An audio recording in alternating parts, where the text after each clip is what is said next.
Hello everyone, welcome to mission topper online classes. और आज हम देखेंगे कक्षा 10 साइंस भौतिक विज्ञान का एक अति महत्वपूर्ण टॉपिक निकट दृष्टिदोष और दूर दृष्टिदोष।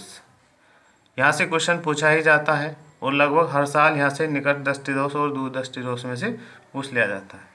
तो देखते हैं हम निकट दृष्टिदोष के बारे में। तो इस दोष से पीड़ित व्यक्ति पास या निकट की वस्तुएं स्पष्ट देख लेता है, लेकिन दूर की वस्तुओं को स्पष्ट नहीं देख पाता। निकट दृष्टि दोष कहलाता है। जी हाँ, निकट दृष्टि दोष में व्यक्ति पास की वस्तुओं को तो स्पष्ट देख लेता है, लेकिन दूर की वस्तुओं को स्पष्ट नहीं देख पाता। तो उसको हम निकट दृष्टि दोष कहते हैं। क्वेश्चन पूछा जाता है क्या कारण है निकट दृष्टि दोष के। तो दोष का कारण, तो इसके दो कारण हो सकते हैं। एक, नेत्र लेंस और रेटिना के बीच की दूरी बढ़ जाए, अर्थात इसका मतलब अर्थात आँख के गोलक का व्यास बढ़ जाए। अगर नेत्र लेंस और रेटिना के बीच की दूरी बढ़ जाएगी तो हमें निकट दृष्टि दोष बनेगा। दूसरा है, नेत्र लेंस के पृष्ठों की वक्रता त्रिज्या बढ़ जाए, जिससे उनकी फोकस दूरी कम हो जाए। तो ये दो रीज़न है, हमारे दो कारण हैं जिससे नेत्र दृष्टि दोष हो जाता है। इसका किरण आरेख खींचने को आता है, तो ये किरण आरेख बना देंगे हम। ठीक है, ये हमारा लेंस है अवतल लेंस, ये किरण आरेख हमें खींचना है। फिर आता है कि दोष का निवारण किस प्रकार से करेंगे। तो रोगी को अवतल लेंस युक्त चश्मे का प्रयोग करना चाहिए। तो निकट दृष्टि दोष को दूर करने के लिए हमें अवतल लेंस युक्त चश्मे का प्रयोग करना चाहिए।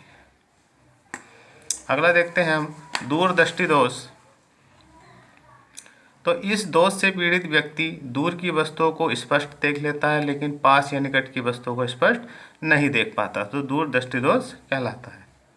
तो दूर दृष्टि दोष में दूर की वस्तु तो हम देख सकते हैं, लेकिन पास की वस्तुओं को स्पष्ट नहीं देख सकते। तो ये हमारा क्या कहलाता है, दूर दृष्टि दोष कहलाता है। तो इसके भी दो कारण हैं। किस कारण हो सकता है।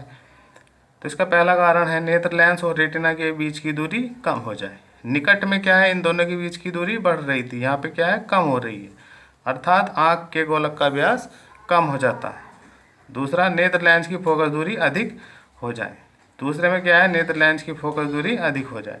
ऊपर में निकट दृष्टि दोष में इनके बीच की दूरी क्या हो रही थी, कम हो रही थी, यहाँ क्या है, अधिक हो रही है। इसी प्रकार इसका किरण आरेख खींचा जाता है। तो किरण आरेख बनाना पड़ता है हमें परीक्षाओं में। तो ये उत्तल लेंस है। इसके बाद दोष का निवारण, तो रोगी को उत्तल लेंस युक्त चश्मे का प्रयोग करना चाहिए। तो इसमें दूर दृष्टि दोष में उत्तल लेंस युक्त चश्मे का प्रयोग करना चाहिए। तो निकट में अवतल लेंस और दूर दृष्टि दोष में उत्तल लेंस। ठीक है, तो इसको आप लिख लीजिएगा और नोट कर लीजिएगा। मिलते हैं अगली वीडियो में। धन्यवाद।